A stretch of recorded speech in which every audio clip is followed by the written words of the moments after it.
jërë ngeen jëf sunu mbokku internautes yi mbokki maa ngi leen di nuyu yéen ñi nekk ci biir réew mi ak yéen ñi nekk ci bitim réew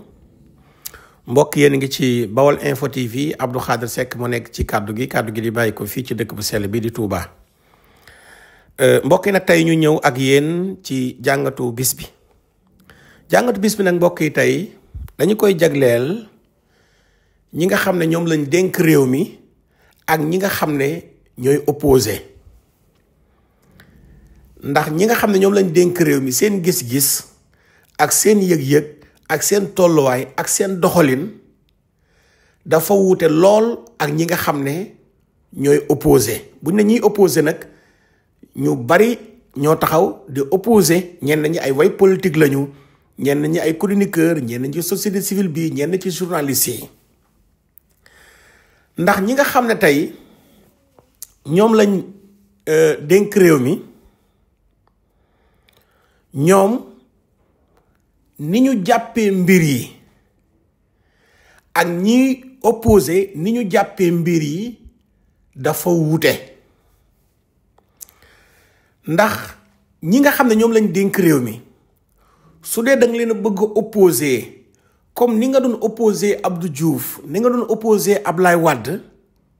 ni nga doon opposé Macky Sall doo ko mën a opposé ñii wala boo ko bëggee opposé ñii maanaam da ngay dëkk ci njuumte waaye tamit sa xol dina bëri lu muy tàng ndax ñi nga xam ne tey ñoom lañ dénk réew mi ñoom dañoo taxaw ne dañuy wax dëgg ak lu mën di xew ak lu leen ci mën di fekk ñi nga xam ne ñooy opposé ñenn si ñoom wala ñu bëri si ñoom jàpp ne am na dëgg yoo xam ne kenn waru koo wax rawatina lu jëm ci wàllum rapport Cour des comptes bi ak bor bi Sénégal amee ak lu jëm ci wàllum audit finance publique bi ñi nekk ci nguur gi ñoom dañoo jàpp ne dëgg rek lañu war di wax ndax looloo tax ñu fal leen ñële nag comme ñoom ay way politique lañ yu yàgg ñoom dañuy jàpp ne am na ci loo xam ne danga koo war a naxante am na loo xam ne danga see war a teg sa tànk te ñii ñu dénk réew mi ñoom amuñu gis-gis boobu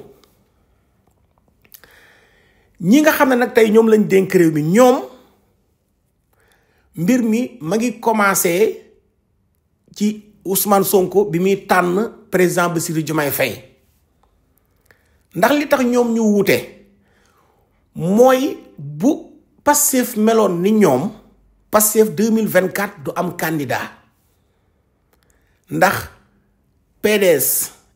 tànn na fi benn candidat na budut Karim du nekk keneen Khalifa Sall noonu mais Ousmane Sonko dafa ñëw ne su dut man day nekk keneen ndax am na ñoo xam ne amuñu générosité bi Ousmane Sonko am wala bi Pastef am wala fi Ousmane Sonko jàpp ne bu dul moom na keneen doxal réew mi même su ma nekkul président na ko keneen doxal rek mais ñi fi nekk baaxuñu fi nañ fi jóge nañ fi teg keneen ku mën a doxal suñu projet bi du nit loolu mooy gis-gisu Ousmane Sonko waa Pastef te ñii di opposé ñoom amuñu gis-gis boobu beneen bi ñi nga xam ne ñooy opposé ba léegi dafa am ñu jàpp si ñoom que ne ñoo xam ne ba léegi gëmuñu ne nguur yàlla moo koy joxe ba léegi ñoom gëmuñu ko moo tax da ngay dégg ñoom ñu naan ñii nga xam ne ñoom lañu fal amuñu expérience ay daggkatu juuti lañ musuñoo am poste musuñoo nekk ministre musu ay stagiaire musuñoo voyager amuñu carnet d'adresse ñu baari ñoo ngi leen di waxal lii ñooñu nag mooy ñi nga xam ne dañu fàtte ne yàlla sunu boroom moom mooy joxe nguur loolu dafay nekk ñoom problème boo xam ne duñ ci gaaw a génn su dee nag Jomaay keroog bi nga xam ne toog na di wax da ngay xam ne kii di wax nii am na ci yu ay njiitu réew nekke woon moom nekkul ci yooyu moom dafa gëm ne mën naa def benn mandat maanaam nguur gi mu def benn mandat ak mu def ñaari mandat ba pare dafa gëm ne fi mu toog ay pexe tegu ko fa te ay pexe du ko fa bàyyi loolu mooy gëm-gëmam ñu mel noonu nag pour ngay combat ak ñoom te bokku leen ay principe bokku leen ay gis-gis yow miy combat ak ñu mel noonu da ngay yàgg sonn moo tax combat ak ku mel ni Diomaye da ngay sonn ndax li nga jàpp ne waru koo wax da ko war a làq Diomaye dafa jàpp ne moom daf ko war a wax ndax le fait que muy wax naan day yokk doole premier ministre bi fi mu ne nii ma ngi naqari opposition bi seen xol yi ma ngi ciy tàng Diomaye taxaw di wax boo ko gisee mu toog di wax moom da ngay xam ne kii maanaam moom nguur gi yàllaa ko ko jox te à tout moment yàlla mën na koo jël ci ay loxoom jox ko keneen li koy firndeel ci palais bi dafa jël ay photo yu Senghor ak Abdou Diouf ak Ablaye Wade ak Macky Sall teg ko suy def discours photo yooyu nekk ci ginnaawam moom ma ngi bàyyi xel ne à tout moment moom dina génn comme ni ñuy génnee woon palais bi tolluwaayu Diomaye foofu nag bu dee tolluwaay boobu la am yow mi nga xam ne amoo tolluwaay boobu di opposé da ngay dem sax ba yow da nga naan Diomaye mii est-ce que maanaam fi nit ñi nekk fi la Diomaye nekk wala nga naan Diomaye mii lan moo ko dal fekk da ngeen a bokkut tolluwaay te ba pare ñoom Diomaye bu ñu jàppee ne nguur gi ñu leen dénk ñoom dañ si jaamu yàlla ñëwuñu pour wut ay milliards ñëwuñu pour nguuru te loolu Diomaye daf ko mos a wax ci benn émission bu mu doon def ak Maïmouna Ndour Faye mu wax fi mu jaar ba yegg si fii diggante bi mu ne am na si ñoo xam ne dee nañu ñu mu doon jàngandool ay xaritam ak nangam ak ay dëkkandoom diggante bi nee na am na ñoo xam ne seen njàng yàqu na moom yàlla andi ko ba mu toll fii boobu Diomaye nekkagul président nekkagul sax candidat duggagul sax ci kaso bi nga sentir moom gëm yàlla gi mu àndaloon nga xam ne kon kii nekkul ci ay naxante beneen bi tamit su dee da nga jàpp ne na nga doon chantage nguuru Macky Sall wala nguuru Ablaye Wade wala Abdou Diouf mënul dox ak Diomaye ndax ki ngay chantage mooy ki nga xam ne moom day taxaw pour nguuru ki nga xam ne moom ngay chantage mooy ki nga xam ne dafa am faiblesse jàpp ne li mu doon ay pexe moo ko def mais Diomaye dafa nekkut foofu loolu moo tax ñi nga xam ne tey dañu bëgg yëngatu ci chantage wala pression pour ñu am jafe-jafe ak nguur gi dafay nekk loo xam ne dafay yomb pour ñu am jafe-jafe nguur gi dafay yomb fi mu ne nii ñi nga xam ne ñooy opposé dinañu dem ba dootuñu àndati ak seen sago ndax ñi nga xam ne ñoom lañ dénk réew mi dafa am ñoo xam ne gëmaguñ ne ñoom Diomaye mii ñoom lañ dénk réew mi ndax dañ leen doon wax yéen amu leen expérience avant ñu yore nguur gi ay xale yu nekk ci réseaux sociaux yi moom ngeen amu leen ay militants ay xale yu amul carte d'identité moo leen topp loolu lañ doon wax ñoom Ousmane Sonko ba tey ak amu leen expérience politique ñuy dog di génn ngeen ci administration bi lu nañu wax leen ko ñu dem ba jël nguur gi bin jëlee nguur gi opposition bi continuer di leen wax naan leen amu leen expérience mosu leen a voyager xamu leen état li am solo mooy jub li gën a bon ci réew yow boo amee expérience ba pare jubadi awul benn njëriñ te li gën a bon mooy boroom xam-xam bu jubadi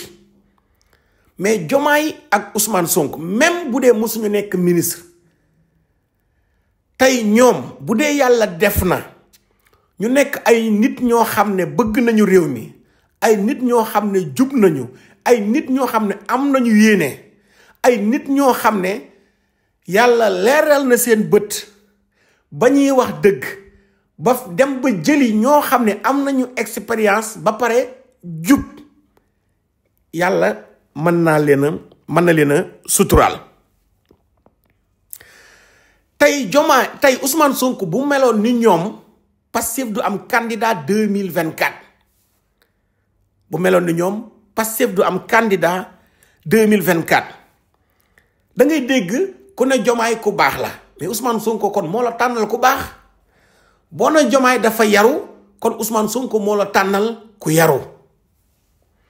moo tax ñu bari fi mu ne nii dañuy am problème ci li Diomaye di wax naan premier ministre bi dafa yokk ay pouvoir am ndax tey Diomaye xam na ne li mu doon tey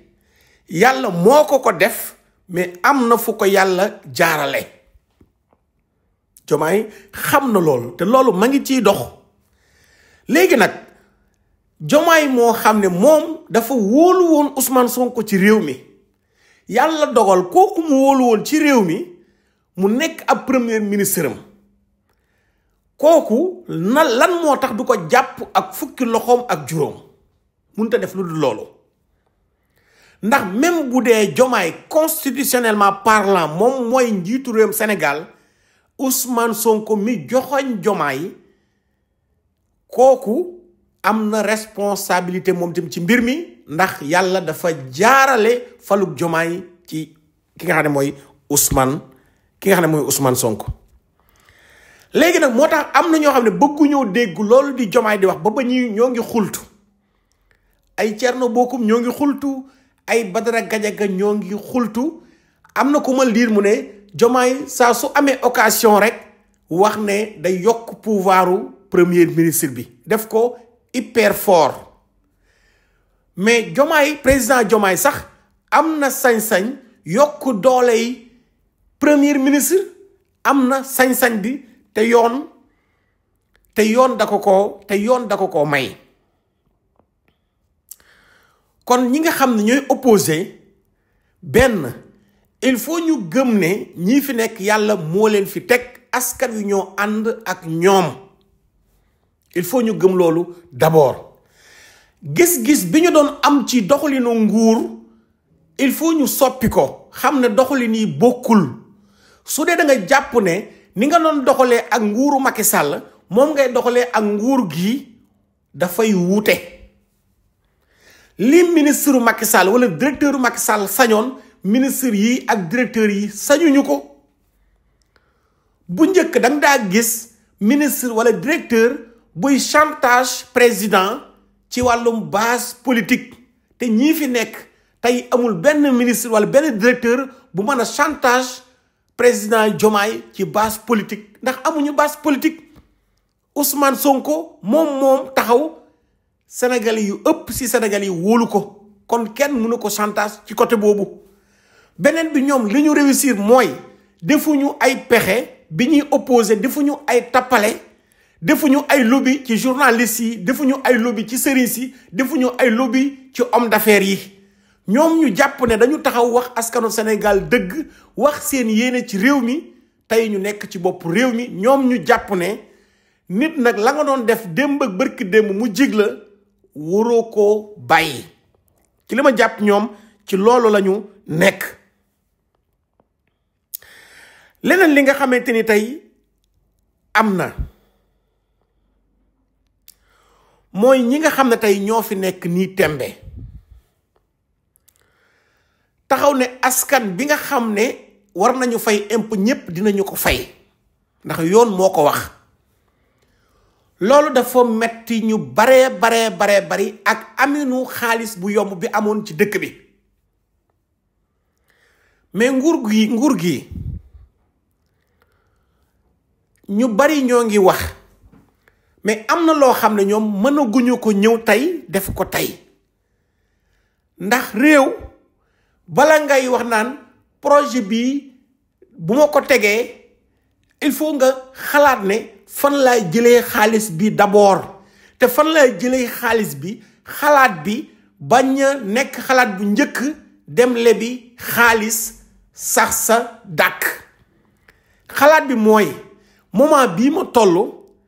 même bu dee dinaa lebi xaalis nan laay fexe ba leb bi may leb mu dakk mu bañ a nekk abadan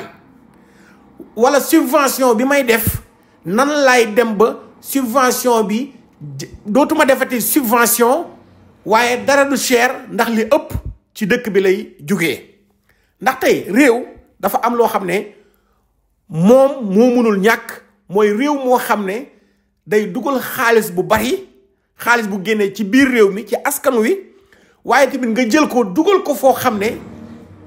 fu am njariñ la ci réew mi foo xam ne tey moom la ci askan bi xaar. ndax nguur gu bees gi tey ñoom bu ñu taxawee ne code des impôts dañu koy réformer digitaliser ko code des douanes ñu réformer ko xeex lépp loo xam ne jëm na ci wàllum corruption lii suñu ko defee léegi tey Sénégal génn ci ay jafe-jafe ndax Sénégal ñi war a fay impôt dëgg bu ñu fayee impôt waa réew mi ak ñi nga xam ne ay entreprise étrangère la ñu nekk ci réew mi tey bu ñu xayma woon ñi dul fay impôt ci nguur yi fi weesu bu ñu la waxoon ñaata milliards la ci Sénégal waroon a am te amu ko ci da ngay dar sa gémmiñ moo tax Sénégal bu ñuy war a fay impôt ñépp fayee impôt ñu réformer code des douanes xeex bu tar lépp loo xam ne jëm na ci wàllum corruption xeex fraude fiscale waaye tamit lu jëm ci wàllum direction yi nga xam ne tey lépp lu yokk masse salariale bi ñu xoolaat ko xam ne recrutement yu jéggi dayo yi dafay jeex beneen bi recruter ay nit te liggéey yu ñu jeex loolu bis bu jeexee ñu jël xaalis bi di ko dugal foo xam ne mooy priorité léegi tey Sénégal génn ci yi mu nekk ministre boo xam ne amuloo efficacité baraloo jéego yi nekku ci jub-jubal jubbanti ñu génn la andi sa morom directeur boo xam ne amoo efficacité yaakaar bi nga xam ne amoon nañ ko ba fal la ndax am na loo xam ne yaakaar la man ngaa amee diplôme ñu fal la te defoo ay résultats boo deful ay résultats yu bar yu tegu ci jubal jubbanti ñu teg la à côté wuti directeur boo xam ne jàng na liggéey bi bar na résultat yaa ngi génn ba pare teg na ko ci jubal jubbanti lii su ko nguur gi defee léegi tey Sénégal avancé bu baax a baax ñuy communiquer ak ñi nga xam ne ñooy askan bi ñoom ñi ñu fal ministres yi ak DG yi ak seen yeneen collaborateurs yi jege askan wi di waxtaan ak ñoom xam askan bi yan jafe-jafe moom la ñuy dund. leneen li nga xam ne tamit am na mooy ñi nga xam ne nag ñooy jàppale nguur gi yenn ci collaborateur am fexe ba du ñu dugg ci lenn lu jëm ci wàllum insolence arrogance ak yeneen loolu bu ci ñi yenn collaborateurs yi génnee bañ see dugg dafay am lu muy jàppale ci ñi nga xam ne ñooy nguur gi ba kenn du leen mën a jam fenn ndax mbokk yi képp koo xam ne yaa ngi ci réew mi xam nga ne recrutement yi nga xam ne moom lañ yàgg a def ci Sénégal tegewut ci dëgg yu si bari da ngay jël foo xam ne liggéeykat yi 100 personnes mën nañ ko liggéey ñu recruter fa 1000 personnes am na ci université am na ci direction yu baree bari te loolu mooy yokk masse salariale bi te masse salariale bu Sénégal fi mu gën a yokkoo mooy diggante 2021 jàpp ba 2023 ndax wax naa ko fii ay yoon ministre des finances ndem si yàlla Moustapha Ba 2023 taxaw na fii ne masse salariale bi dafa yokk li ko waral mooy ñi ñu recruter ci ay ndaw ci fonction publique bi moo bëri recrutement kenn mënu koo bañ mais sooy recruter da ngay recruter koo xam ne amal na njariñ boîte boobu waaye am na ñoo xam ne comme ñoom bëgguñu réew mi nu leen neex la ñuy recruter ndax su dee da ngaa nekk sa kër nga xam ne liggéey bii ngay liggéeylu sa kër benn jànq mën na ko da ngay recruter benn jànq waaye bu dee tey liggéey bi benn jànq mën na ko doo dem di recruter fukki jànq kon jàpp naa ne booy recruter même bu dee jógewul ci sa poos alalu askan wi la nga xam recrutement bi ngay def ban recrutement la nga teg ko ci dëgg leneen li nga xam ne am na ci recrutement yi mooy ci exemple boo jëlee fu mel ni AIBD nga nommé ku mel ni Doudou Ka bi mu dikkee AIBD fekk fa personnel mais personnel ba mu fa fekk dëkkuñu Ziguinchor ci quartier ci goxam mu ne kon man nag damay politique te sama base politique Ziguinchor la naa dem recruter ñu nekk foofu Ziguinchor jël fa ay nitam recruter leen su leen recruter dee defal leen ay CDI ñam fa fekkoon ñuy am ay CDI ñooñu duñ leen dàq mais dañ leen di yóbbu frigo teewul chaque fin de mois ñu leen di fay maanaam ci misaal ci exemple bu Doudou Ka ñëwoon fekk fa 200 agents AIBD ñëw andi 200 agents day jël yeneen 200 agents yam fa fekkoon yóbbu leen frigo jël 200 agents nga xool ko muy 400 agents yoo xam ne ñoo ngi leen di fay léegi Ablaye Dieye moom itam dikk ne comme man ñii ma fi fekk Ziguinchor la ñu dëkk te man Thiès laa dëkk te man Thiès laay militer Thiès laay politique te Macky Sall Thiès la bëgg ma gañal ko Thiès naa dem jël waa Thiès andi leen AIBD su dikkee jël 200 jeunes dugal leen fa ñële mu jël leen yóbbu leen frigo wala mu recruter ñoo xam ne même bu ñu liggéey siwul weer jot ñu fay leen loolu du intérêt réew mi te loolu moo am ci direction yu baree bari te syndicat yi yàgg koo wax même fu ci mel ni fi nga xam ne mooy poste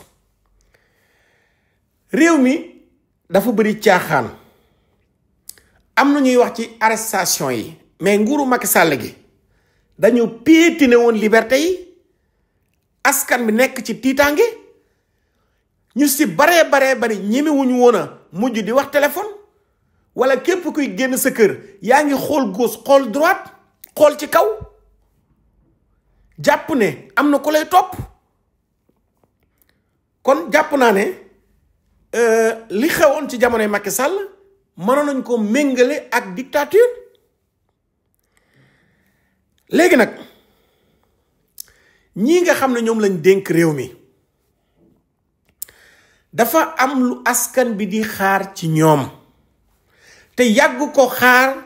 musuñu am lu leen ci neex mooy lu jëm ci wàllum reddition des comptes Sénégal bu askan bi amee jafe-jafe ay nit ñoo jël luubal alalu réew mi te dara fekku leen ci lu jëm ci wàllum reddition des comptes bis bu ci nguur gi taxawee nim ci war a taxawee ñi nga xam ne luubal nañ alalu réew mi ñu bañ a am benn état d'âme si ñoom dina nekk loo xam ne Sénégal yi dinañu ci bëgg Sénégal yi dinañu ci kontaan ndax am na ñuy wax wàññi ceeb wàññi courant wàññi suukar yooyu yépp baax na mais pour wàññi boobu am maanaam lépp yomb bu ngeen gisee lépp cher mooy réew muñ luubal alal ja ba nga xam ne li ëpp solo ci réew mooy jub-jubal jubbanti maanaam kenn du luubal alalu réew ma bu ngeen gisee dëkk bu ñu naan nangam dafa cher xam leen ne dëkk boobu ñoo ngay luubal seen alal waaye alal ji buñ ko tegoon fi ñu ko waroon a teg yii ñuy jàmbat naan cher naag faju gi cher na mën naa bañ a cher beneen bi nga xam ne am na mooy état bi war a am programme bu dëgër ci monde rural bi ñu nekk ci kaw gi rawatina lu jëm ci wàllu mbay mi ndax ñoo ngi wax mbirum location ak embouteillage ku xalaat ne mën nga ko jëlee Ndakaaru ci defar ay autopont ci defar ay programme naan nañ wàññi location bi doo gaaw a am solution léegi nag am na loo xam ne mënoo xëy defar ko tey le temps que nga koy réussir nga ne naa wàññi location d'accord nañ ci loolu mais bu ñu fexewoon ba monde rural bi ndax ñu nekk ci monde rural bi ñoo ëpp ci réew mi te ñoo nekk ci ville yi léegi mbir mi li koy saafara mooy li ñu doon wax naan ci pôle yi dañu waroon a fexe ba waa Louga waa Dakar ñee waa Louga fexe ba waa Dakar ñee waa Kaolack Dakar ñee waa Diourbel Dakar ñeewaa Saint-Louis, Dakar ñeewaa Kolda, Dakar ñeewaa Ziguinchor, Dakar ñeewaa Sédhiou maanaam mooy décentraliser réew mi. waaye boo ñëwoon ci garage Touba bi oto yi jëm Dakar ñooy njëkk a fees, xale yi gàddu seen saak ne Dakar lañ jëm ñoo gën a bëri. boo demoon Kolda nga ne Dakar laa jëm amaana oto Dakar mooy njëkk a fees. kon bu ñu jëlee lépp décentraliser ko, bu ñu ko bëggee décentraliser nag dañuy xool gox bu nekk lan mooy activité ba nga xam ne ndaw ña mën nañ saa liggéey ak nan lañ fay defee industrie, def fa ay usine, ndaw ña toog fa liggéey fa. leneen li nga xam ne am na, dafa am ñoo xam ne pare nañ ci opposition bi pour saboter régime bi, waaye dafa am nag fu ñu ko nar a jaarale. moo tax man li ma gëm mooy bépp organe de presse boo xam ne respecté woo charte yi nga xam ne tey mooy sa cahier de charge, ndax organe de presse day am cahier de charge boobu nag soo ko respecté wut, Diomaye warut a jël xaalisu askan bi di la ko jox aide de la presse, c'est pas normal. kiñ koy jox mooy organe de presse bi fi nekkal askan bi. organe de presse nag am nga opposition bi munoo ñàkk di leen di jël ñuy wax seen xalaat ci réew mi, ndax ñoom tim dañoo am xalaat ci réew mi. waaye dafa am ay doxalin yoo xam ne dafa tegewul ci dëgg, te loolu nguur gi daf cee war a xalaat. ndax ki ñu war a jox publicité yoo xam ne xaalisu askan bi la, publicité yi jóge ci nguur, danga koy jox organe de presse boo xam ne tege na ci dëgg. ndax ni ñuy waxe ne bala ngay taxi pièces yi ngay am, wala bala ngay def transport pièces yi ngay am, noonu la organe de presse mel. soo ko respecté wul nag yow état amul sañ-sañ di jël xaalisu réew mi di ko jox ku respecté wut waa réew mi. kon loolu mënutoon a ñàkk loo xam ne il faut ñu wax ko. léegi nag am na loo xam ne soxor la te ñenn ñoo ngi koy opposé. te Ousmane Sonko nit ñi dañoo jàpp ne dafa jékki-jékki rek jug di xeex. dafa commencé xeex ak Macky Sall ak nguuru Macky Sall ci ay idée, ci xalaat, di débat ak ñoom. Ousmane Sonko di leen dem massacrer, muy dem assemblée nationale di leen wax da ngeen di fen askan wi, waxu leen dëgg ci chiffres yi, di leen andil ay firnde, di bind ay livre ne li ma wax ci pétrole ba gaz bi kenn du ko weddi, andi ay idée teg. Pastef andi débat bu bees. ñoom président Macky Sall xam ne lii du jàll, ñu ñëw leen tàmbali leen tuumaal leen, sës leen ci mil bi, agressé leen. ñoom ñu fipp résister ba liy xew ci réew mi. mais bu ñu leen seetaan Ousmane Sonko ak Pastef lancé ba ñu jëloon, Sénégal duñ fi nekk di compter ay nit ñu dee.